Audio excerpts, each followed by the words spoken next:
Ошентип 3-күндүн да таң атып, жаңы күндүн тиричилиги башталды. Бүгүн катышуучуларды өзгөчө сынактар күтүп турат.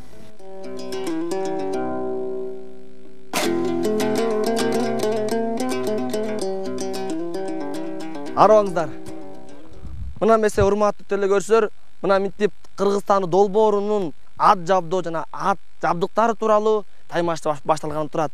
Мелисага келип бизге бул 3 топтун катышуучу балдарына кененирээк түшүндүрүп бермекчи. Андан соң 3 топтун жигиттери өзүнүн кыргыз экенин далилдеп, ат жабдоо, ат жабдыктары боюнча таймаш куруп бермекчи. Анда месе бирге чогуу көрөлү. Кутмандуу күнүңөр менен, урматтуу Кыргызстандын долбоорунун катышуучулары. Азыр биздин кезектеги иш-чарабыз ат жабдоо жана ат жабдыктар. Ошо боюнча азыр бизде көрсөтмө сабак берилет жана андан кийин көрсөтмө сабактан кийин ошо ат жабдыктар боюнча чакан сынагыбыз болот. Эмесе ошол сынактын эрежеси менен силерди тааныштырып өтөйүн. Биринчиден, ар бир топтун жетекчи мугалимдери ошо ат жабдыктар боюнча өзүнчө көрсөтмө сабак өткөрөт. Андан кийин ат жабдоо боюнча дагы көрсөтмө сабак үйрөтүшөт. Андан кийин жалпы тегиз ошонун баарына катышасыңар дагы. Анан мындай алысыраак барып туруп, сынакты болсо ар бир окуучу өзүнчө атты токуйт. Ошо боюнча сынак. Ат токуп атканда дагы силер ар бириңер ошо токуп аткан ар бир жабдыктын аталышын, эмне кызмат аткарарын толук так айтуу менен ошол сынактан өтөсүңөр. Анан сынактын дагы бир талабы, бул жерде топтун мүчөлөрүнүн саны ар кандай болгондуктан биз орто баа чыгарабыз. Ар бир катышуучу сыналат дагы, кандай баа алса, ошол топто канча окуучу кандай баа алат, ошонун орто эсеби менен орто баа чыгарылат дагы. Ошону менен жалпы сынакта бир гана топтун жеңишин аныкталат. Суроо жокпу? Түшүнүктүү болдубу? Анда эмесе ишибизге ийгилик дагы, атабыздын арбакы колдосун, ишибиз ийгиликтүү болсун. Амин.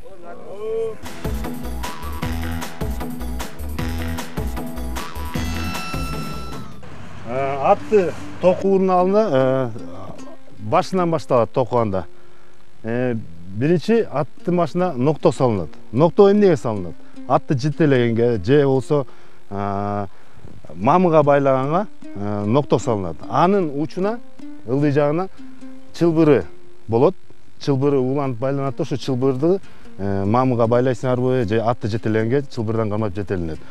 Ал эми анын сыртынан атты мингенде атты башкарыш үчүн ары бери бурганга, оңго, солго дегендей, бул аттын башына ноктонун үстүнөн жүгөн салынат. Жүгөндүн ооздугун биринчи салынат, жүгөн саларда. Ооздугун салтып, жүгөн мынтип башына кийилет.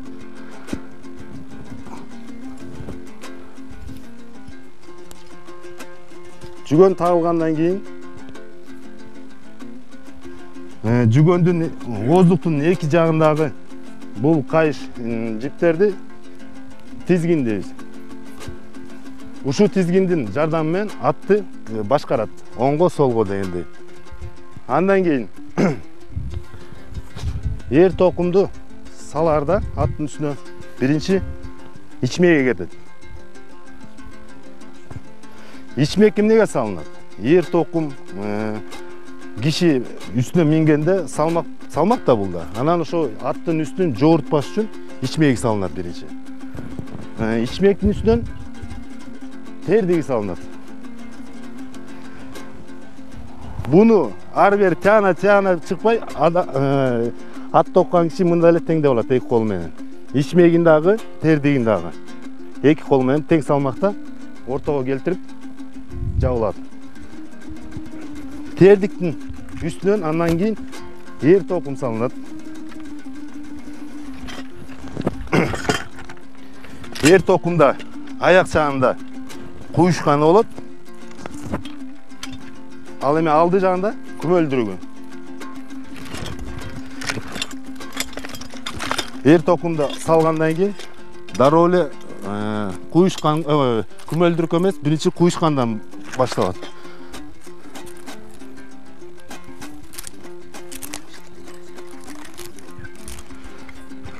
Астына тартылып, андан кийин гана көмөлдүрүгү салынат.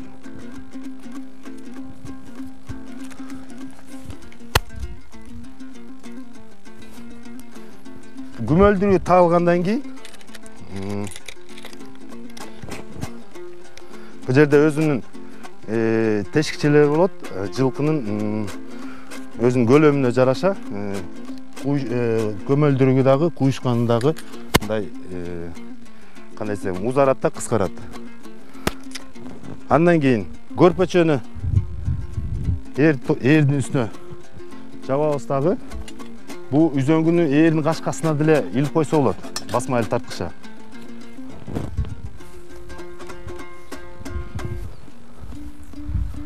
Мындайына теңдеп алабыз көрпөчөнү.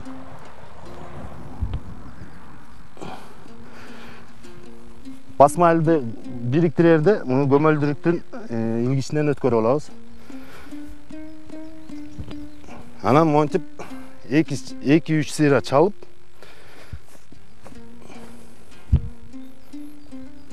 жактан байлап бириктирип коебуз.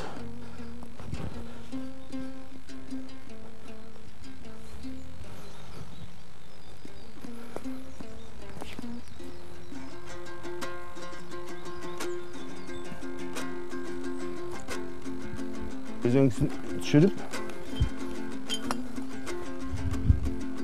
шуну менен аттын эр токуму токулду. Түшүнүктүү болду?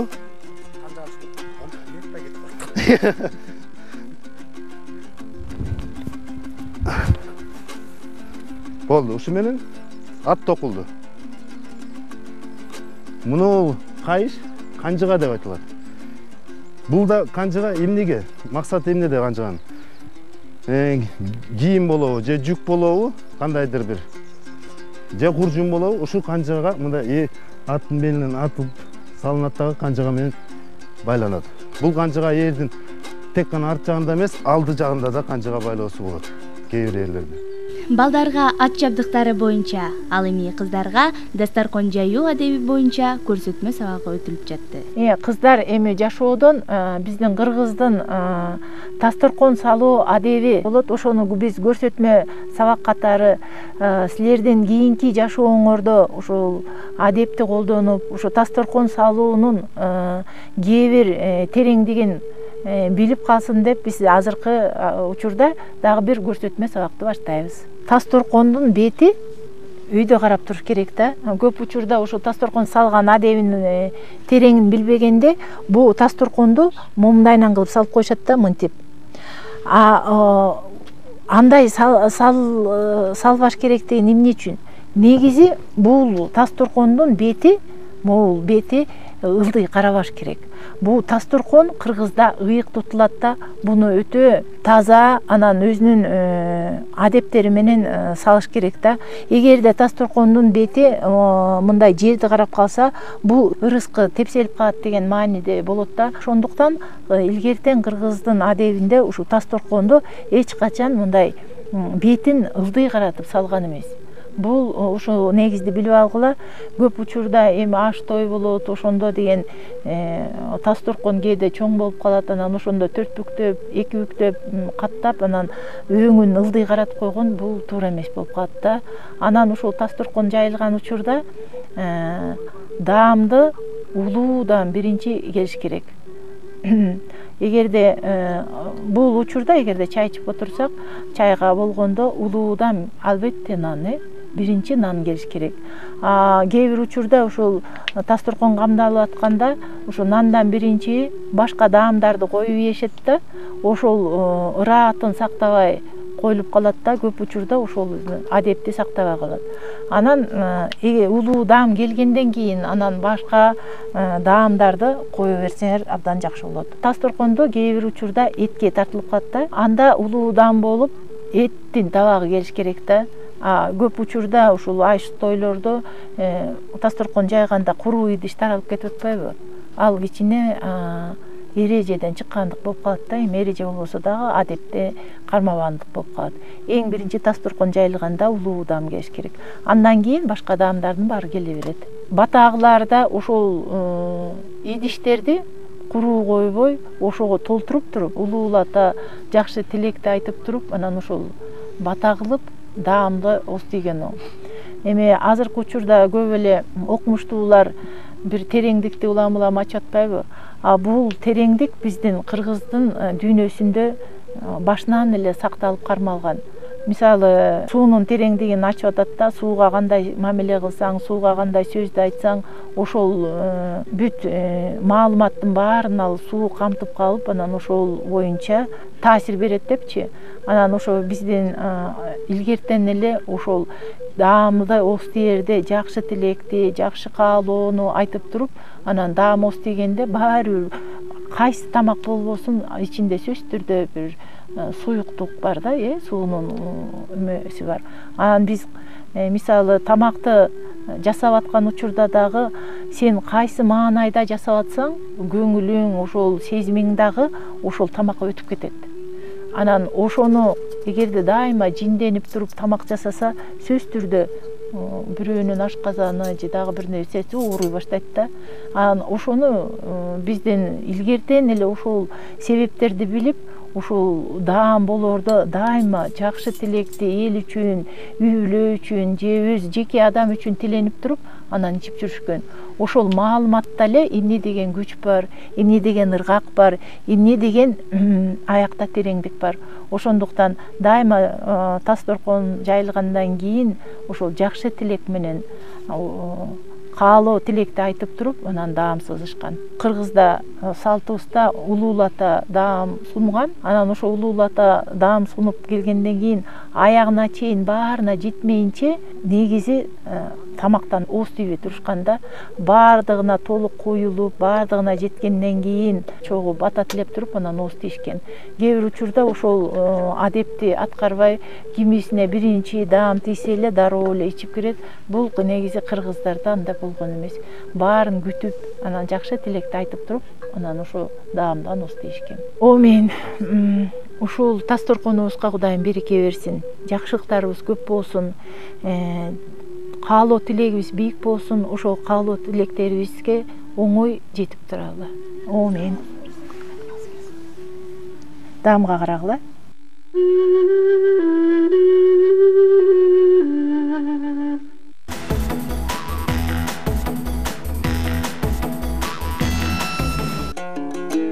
Сынактын алдында балдар чучугулак кармап кезектерин тактап алышты. Сен биринчисиң. Саламатсыздар, менин атым Санжар, мен Мурас туугандан болом. Жүгөн салып атканда ооздугун бир салабыз.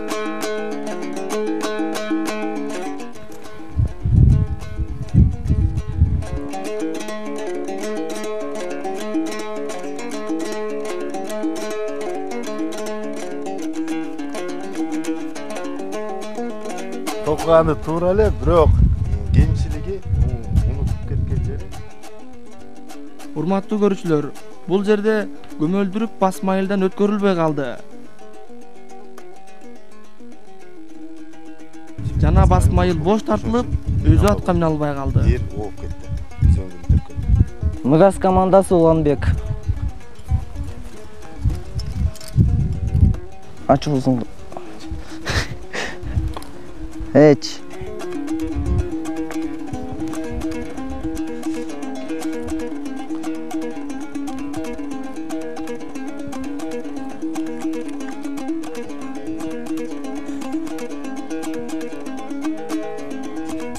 Биттим. Тез токудум. Бирок сен кемчилиги мына көмөлдүрүктү көрдүңбү? Тескеринен бурап салдым. Бул ат деген адамдын канаты болгондуктан бул элестет тоого чыксаң, бул мөөнтүп атып аттын мыяка жоору пайда болот. Ат кыйналат. Дагы бир могу жүгөн салганда аттын кулагы чыкпай калды. Бул ат дагы билип туруш керек да. Каяка барып, эмне шырпылдаганын билип туруш керек. Эгерде сенин артыңан каршы кубалачуу болуп калса, ат өзү белги берет. Ошонун баарын кулагы менен угуп турушу керек. Кулагы чыкпай калды. Могу куюшкан дагы толгонуп калды мыяктын да, көрдүңбү? Туура эмес жатып калды. Монун тескери болуп калды. Бул атты азыр бир 1 километр бастыргандан кийин, 1 чакырым бастыргандан кийин аттын соорусу жооруйт дагы, атың баспай калат. Жарактан чыгып калат, сен алыс кете албай каласың. Дагы бир минусуң сеники үзөңгүң басмайылдын артында калды. А негизи туурасы басмайылдын мыягында болуш керек. Мыягында. Мыягында да көмөлдүрүң айланып калат. Көмөлдүрүң болсо айланып калат. Эки же элестет ошондо сеники эки жагынан тең көмөлдүрүп артынан соорусун жорутат, мыягынан болсо омуросун жорутат. Атым Нурсултан, Мурас тоонамын.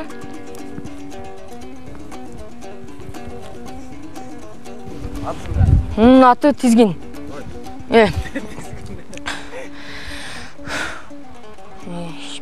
Мунун аты Тердик. Bunun аты Басмайыл. Бул жерде тердик тескери салынып, басмайылы бош тартылып, жана ошондой эле оң үзөңгүсү басмайылдын артында калыптыр.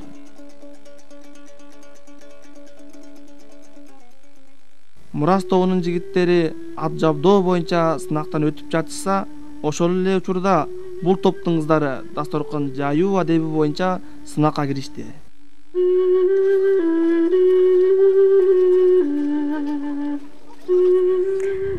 Эми мына мынтип биз дасторкон жаюу адеби сынагына келип олтурабыз. Азыр эми бизге Мурас тобу өзүнүн дасторкон жаюу адебин тартуулайт. Жана кечээ биз максым жасоо болгон. Максым ачытылган, ошол ачытылган максымды да сынактан өткөрүп баасын коюп кетебиз. Негизи бул кыргыз элинде деген коноктосуда эң биринчи дасторкон жайылат. Азыркы биз кылып жаткан нерсе бул дасторкон жайыткан учурубуз. Эгер дасторкондун учу ашып калса, анда дасторконду бүктөп коебуз.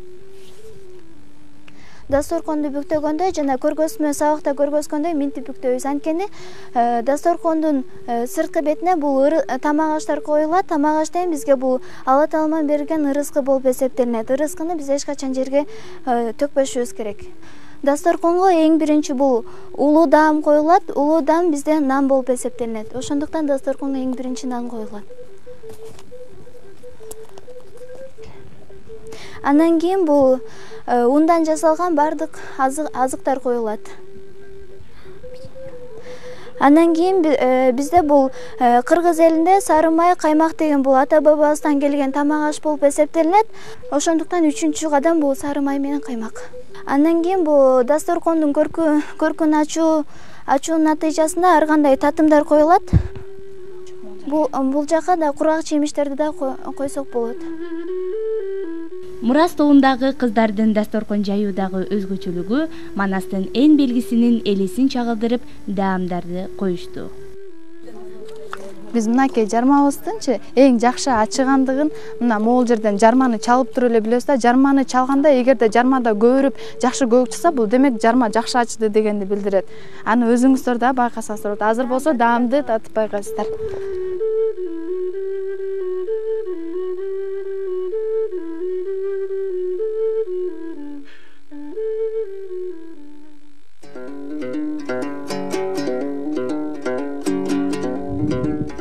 Атым Ерлан, мен Бартин тобундамын. Биринчиден жүгөн салабыз.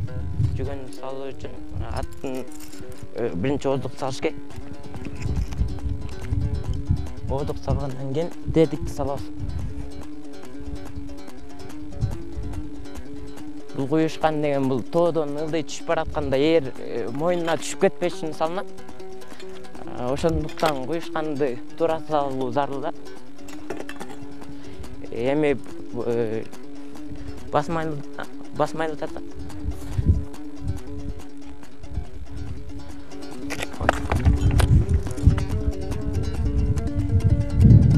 Көмөлдүрүктү пайдаланайын, муну баарын өткөрүп.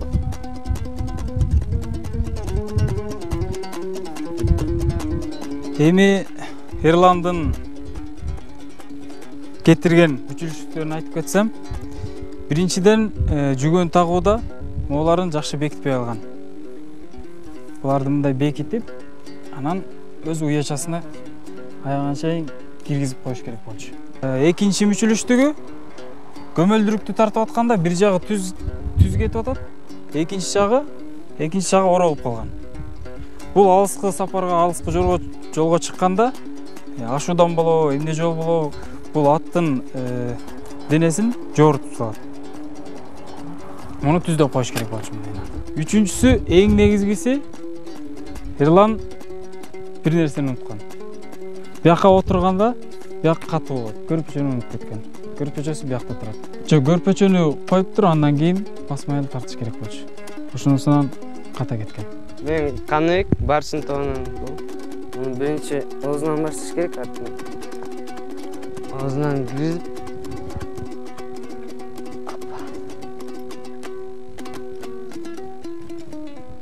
ичтик. Ичмен койлап үстүнө коебуз. Бул күмөндүрүк болот. Муну аттым.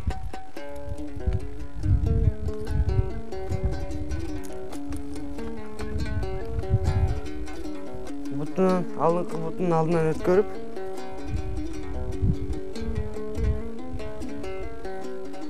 бүттүм. Бул эмне мүчүлүктөр кетти. Негизинен туура болду, бирок сеники эң негизгиси жүгөнүң туура эмес тагылды. Көрдүңбү? Бул кулактын мыягында калчу нерсеси кечигесине өтүп кетти. Андан тышкары мунусунда бекиткен жоксуң. Сен катуу чаап баратканда жүгөнүң таптакыр түшүп калса, аттын башкара албай калышың мүмкүн. Исмайылдын могу темирлери кооздук жасалганда темирлерди кушап жасалып атпайбы? Шуну аттын колтугун жогорутуп койбош үчүн бираз өтөрөк кылышың керек болчу. Бирок атты сындуу миниш керек да, биз кыргыз болгондуктан. Анан тигип бүткөндөн кийин могу ордуларына келтирип койсоң жакшыраак. Барчин командасын Нуржинов Элдар. Бул жүгөндүн тизгини, бул жүгөн тизгини менен бул аттын башын башкаруу ар кайсы жерге бурууга берилген да. Ичмектин үстүнөн бул тердик кетет.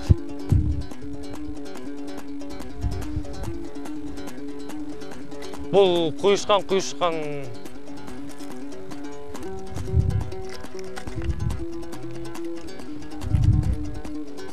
көрпүчөдөн кийин басмайлы менен тартабыз.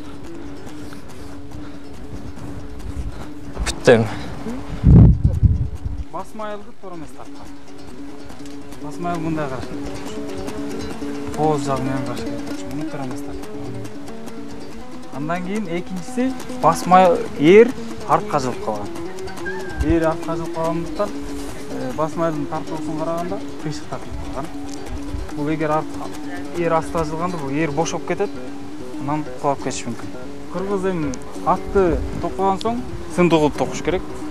Булар туура эмес толуп калган да. Мындай болуш керек болчу. Тескеринен токуп калган. Негизинен кийинки мүчүлүштүгү теердик тескери тагып. Бул үйрөңчүй жагы, кара жагы сыртын караш керек. Ичин карап. Түшүндүң да? Башын тоо және ултук эмиш. Жүгөндү салабыз. Андан кийин болсо тердик салабыз. Түздөйбүз. Андан көмөлдүрүктү салабыз. Көмөлдүрүктү капчытабыз. Чабабыз. Андан соң байлап коебуз.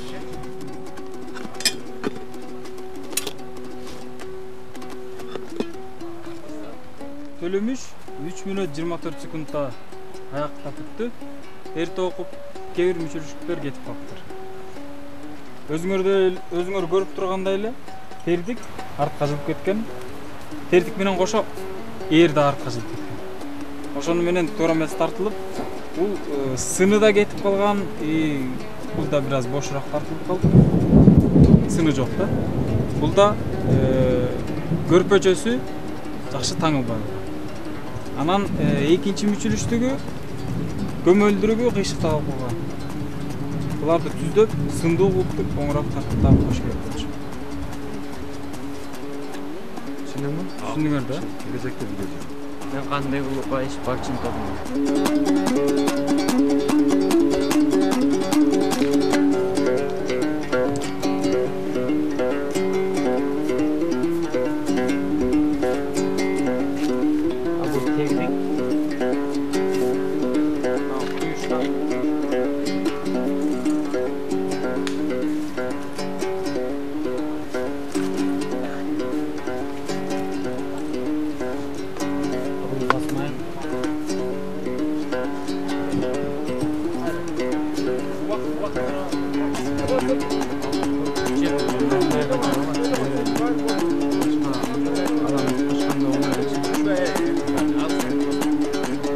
Бүттү?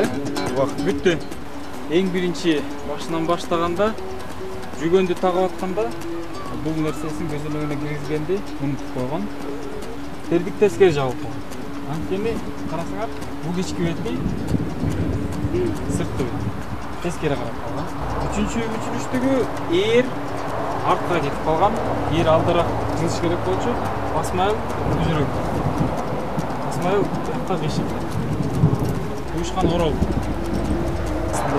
Анан артакчасы ат мингенде биз ордубуз ыңгайлуу болуш керек.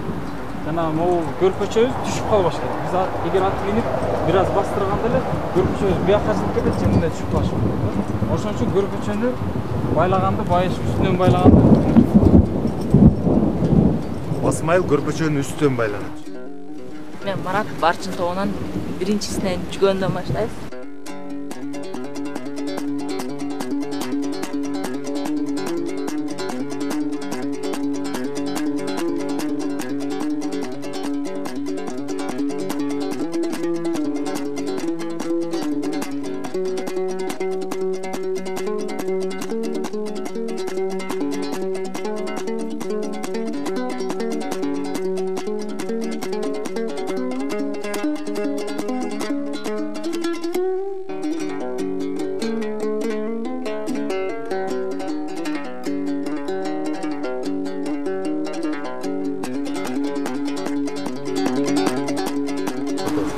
Бүттү, убакыт токтоду.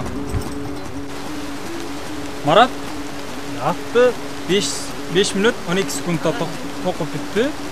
Бул негизги орточо эсеп менен туура эле, жакшы эле убакыт деп эсептейм. Эми ушу Маратка болгон сын пикирлеримди айтып кетсем, башынан баштаганда эле Марат ооздукту киргизбей койгон. Ооздукту киргизбесе ат башкарылбай калат. Экинчиси, ошону менен эле бирдикте тизгинди оролуп калган, тизгини оролуп калганда өзү атка минип алып, кантип тизгинди аларын билген жок. Тердик да артка жылып кеткен, ээр да артка жылып кеткен. Ошон үчүн аттын бул колтукчагы жоруп кетиши мүмкүн да. Мындай тагылыш керек болчу.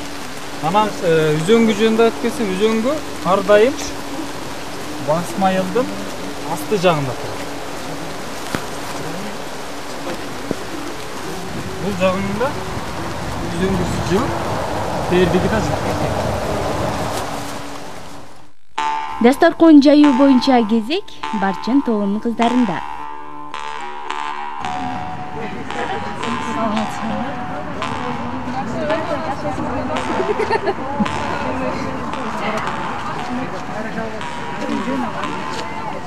Биз азыр дасторкон жаюу сынагында отурабыз.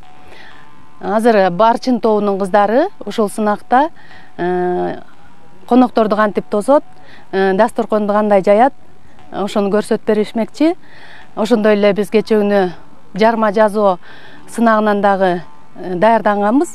Бүгүн максымдары кандай болду бул кыздардын, ошону дагы биз сынамакчыбыз. Эмесе кыздар, силерге ийгилик. Кандайсыңар, кош келиптирсиздер биздин боз үйгө? Кандай жеттиңер? Жакшы. Силер бүт чакыруу берсек түгөл келбептирсиңер. Ошондуктан дасторконду кичине эртеңге туура келди.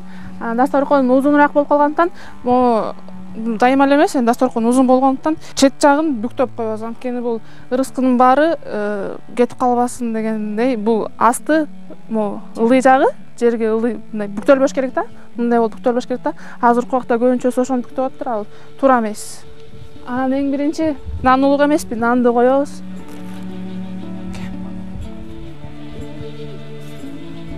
Андан кийин сары май, каймактарды коебуз. Жемиштерди коебуз. Анткени бул адамдын өз колу менен жасалган жок да, бул кудуреттин бергени да.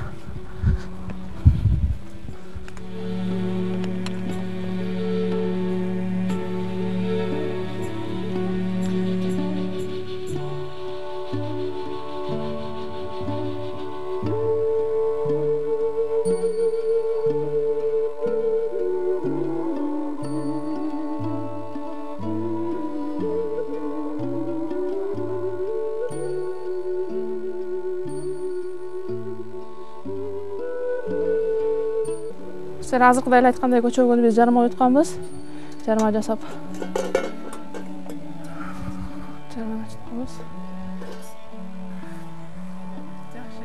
Биздин жарма аябай көрүп ачыптыр.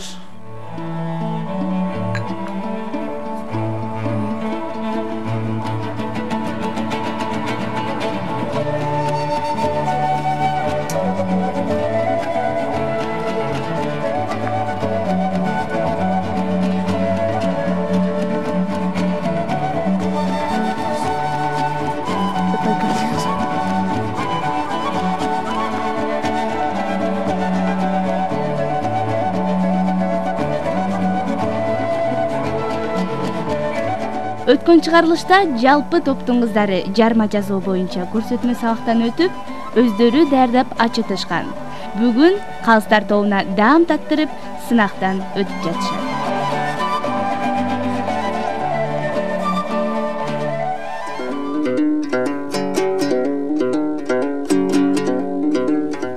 Асыл кечи, атым Исабек. Ичтик. Андан кийин тердик. Андан кийин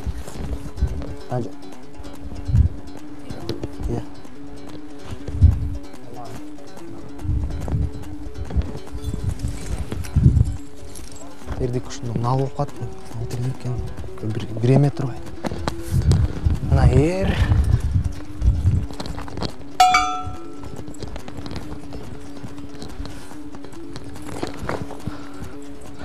Бул деген коюшкан, жүгөн, ноктонун жиби деген эме болот, чылбыр.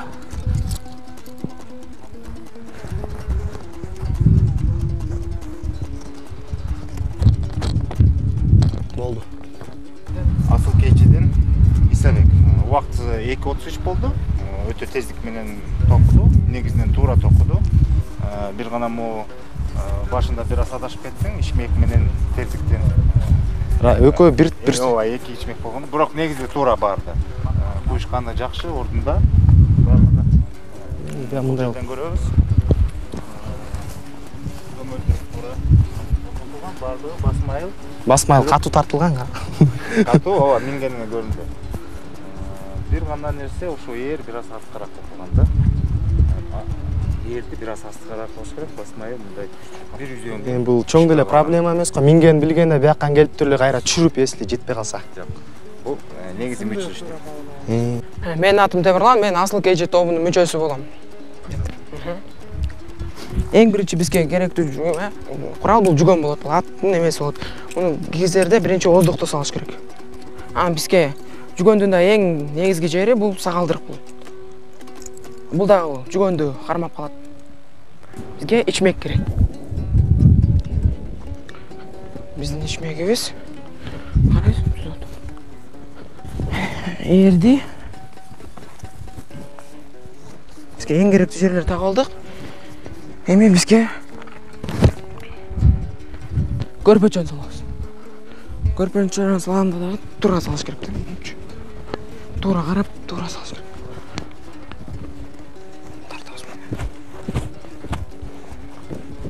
Oldu.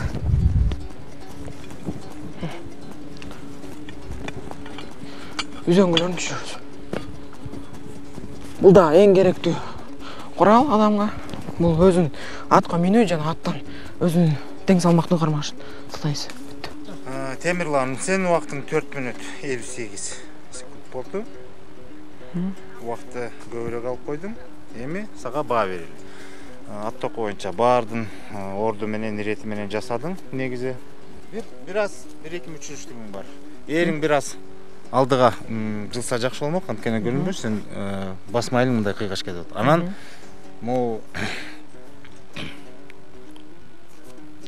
тердигиң негизи бул эме катачылыктар эмес. Эми азыркы заманбап тердик болгон үчүн мунун тердиктин алды арты болот. Сен алды артына карап, арты алдына карап калган. Анткени эрге жайгашса, могу тердиктин узун жагы биякта болуш керек. Андай канчага жана башка бир оокаттар байланат да. Эми анда эле мүчө. Мен атым Улан. Мен Асыл кечи команданын мүчөсүмүн. Баштайын. Баштаганда жүгөндөн баштайбыз.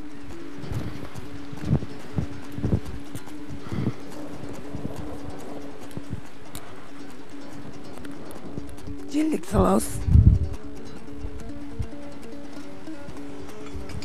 Эрден ана коюшкан салабыз.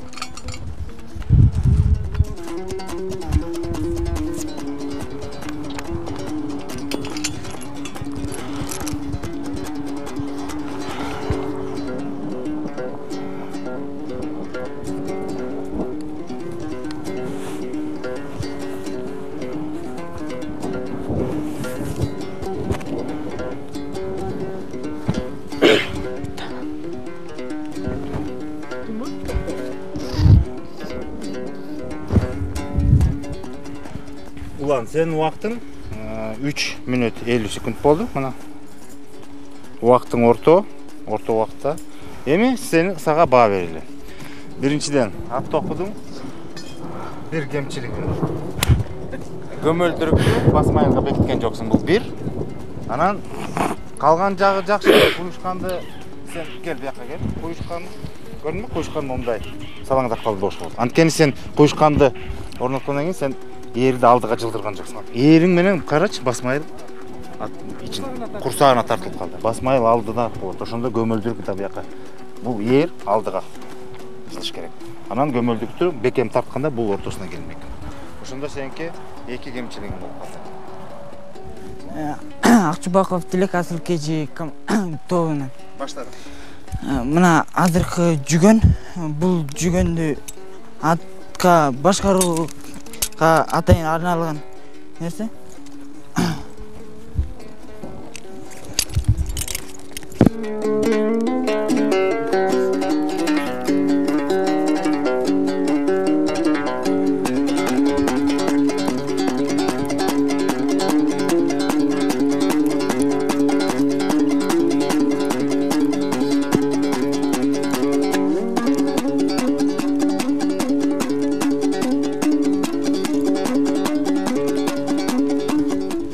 Terdik salabыз. Terdik.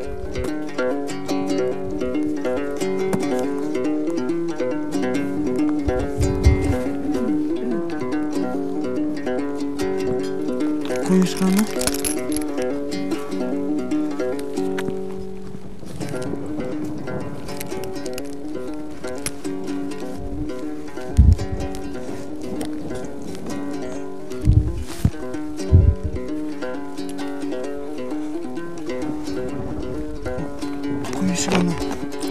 Бул болсо өйдөдөн ылдый түшүп бараткан, өйдөгө чыгып баратканда ошо эр артка кулап кетпеш үчүн камсыз кылып берет. Куюшкан болсо тескеринче кызматты эле салуу керек. Себеби дегенде бунусу отурсамда дайыма мындай отурушуп өңөрүп кетүүгө да ыңгайлуу болот.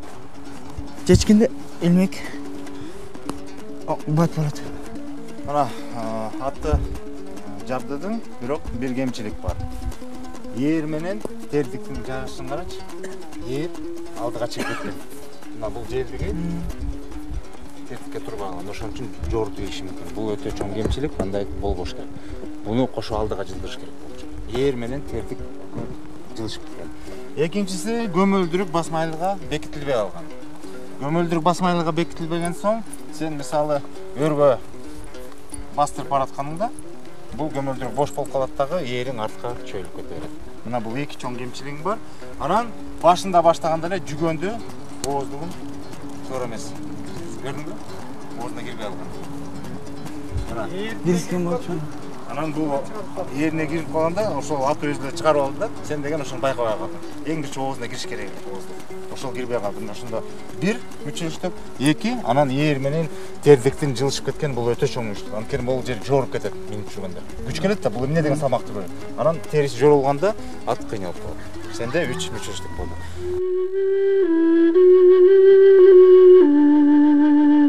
Дасторкон жаюу адеби боюнча сынактын кезеги Асыл Кежи тобунун кыздарында.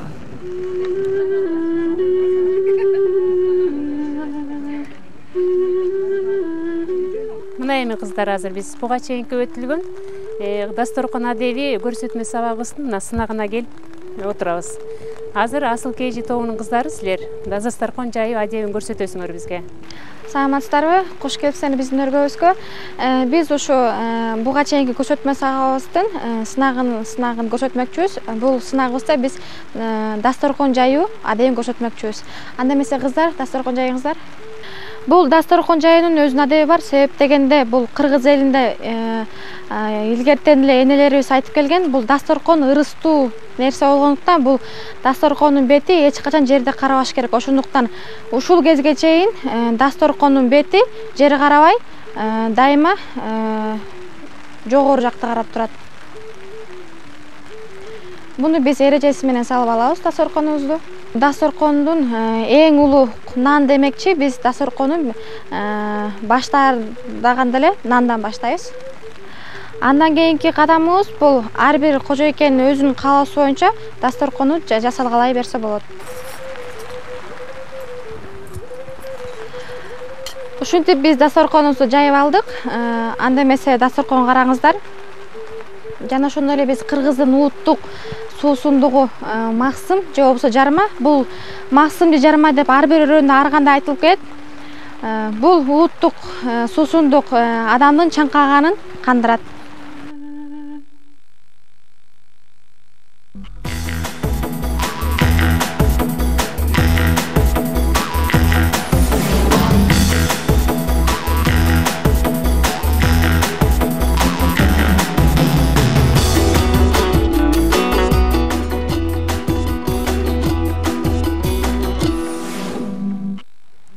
Мына өзүңүздөр көргөндөй эле азыр эле күндүн түрү бузулуп, чагылган учуп чартылдап, күн күркүрөп, жамгыр жаап өткөнүнө карабастан ар бир топтун мырзалары, жигиттери ат жабдоо жана ат жабдыктары боюнча таймашты мыкты куруп берди. Кимиси жаңылды, кимиси жигердөө катышты. Ушул тууралуу деги эле ат жабдоо жана ат жабдыктары тууралуу таймашты кайсы топ кандай упай алды, аны сиздер менен биргеликте Калыстар тобунан бирге уксак. Ар бир топ өзүнүн абдан жигердүү катышуусу менен бизди кубандырды албетте. Бир нерсени эске алыш керек. Эки тараптуу силерди сынадык. Экиден баа беребиз да, анан жалпы баа чыгардык. Биринчиси убакытка да чектегенбиз. Ар бир катышуучу канча убакытта токуду атты. Бул биринчиси. Экинчиси тууралыгы боюнча, негизгиси. Орду ирети, анан туура жабдыганы боюнча. Мурас тобунда 3 эле катышуучу катышты. Санжар, Уланбек, Нурсултан. Убактылары боюнча жалпы убактыңар силердики 14 мүнөт 50 секунд болду. Үчөөңөрдүкү биригип. Анан орто убакытты бөлө келгенде, демек силердики 4 мүнөт 57 секунд болду. Тууралыгы боюнча, токулушу боюнча биз канча мүчүлүштүк, канча кемчилик кетиргенин санадык дагы. Силерде ошондо жалпы мүчүлүштөрдүн саны 8, 3кө бөлөбүз дагы, орто эсеби менен силердики 2,66 упай болот. Барчын тобу жалпы убактысы силердики 29 мүнөт 14 секунд болду. 6 аласыңар. Анан 6га бөлө келгенде 4 мүнөт 52 секунд болду. Силердики 5 секундага кыскараак болду. Мурас тобуна караганда.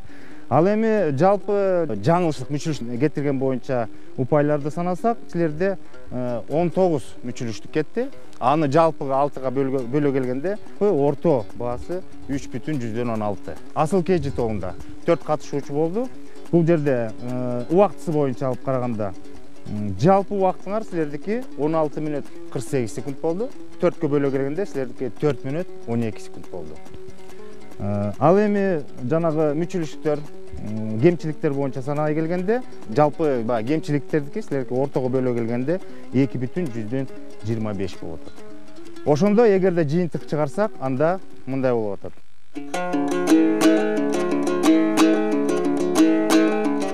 Ушинтип биз жыйынтык чыгардык. Бүт аракетиңер абдан мыкты, мактанаарлык аракетиңер абдан күчтүү болду. Мына ушул жалпы өтүп аткан сынакта кыргыздын даамын да кошконбуз. Кыздар кыргыздын даамынан, кыргыздын суусундуктарына максимум боюнча сынактан өтүштү. Анан кыздардын баарына ыраазычылык айтам. Өз колдору менен жасап, энелердин, чоң энелердин түйшүгүн өздөрүнүн жонунан өткөрүп көрүштү. Сынакка койгондо жармаларын баарын бирдей сонун жасалган, жакшынакай жасалган. Эми ар кимдин ачытканынан кичине каталыктар кеткен. Бирөөнүн кичине тузу кемирээк болгон, Мурас тобунуку. Булардыкы болсо жанагындай бир кыйгыл, кычкылыраак даам болуп калды. Ал же ысык куюлгандан болот, же чала кайнагандан болот да. Буларда кичине даам бар экен, кичине кычкылыраак.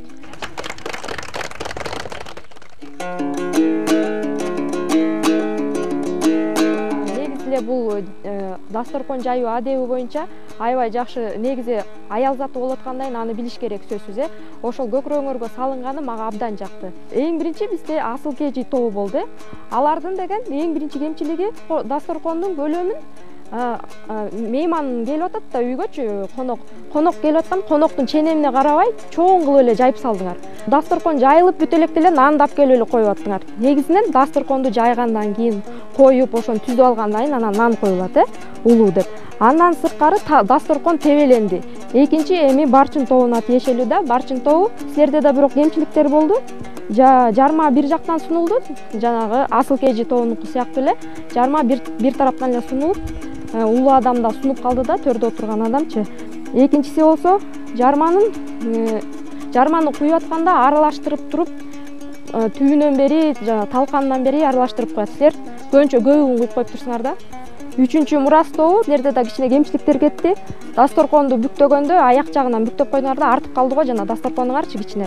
Ошолну аяк жагынан бүктөп койду. Аны эмкиде эске алгыла баш жагынан бүктөйт. Экинчиден силерде да дасторкон тебеленип кетти. Жыйынтыгында бизде асыл кежи тобу биринчи орунда болду. 5 деген бар. Ал эми барчын менен мурас тобу болсо экөө тең болуп калды. Куттуктайбыз. Баракелде кыздар. Азаматсыңар.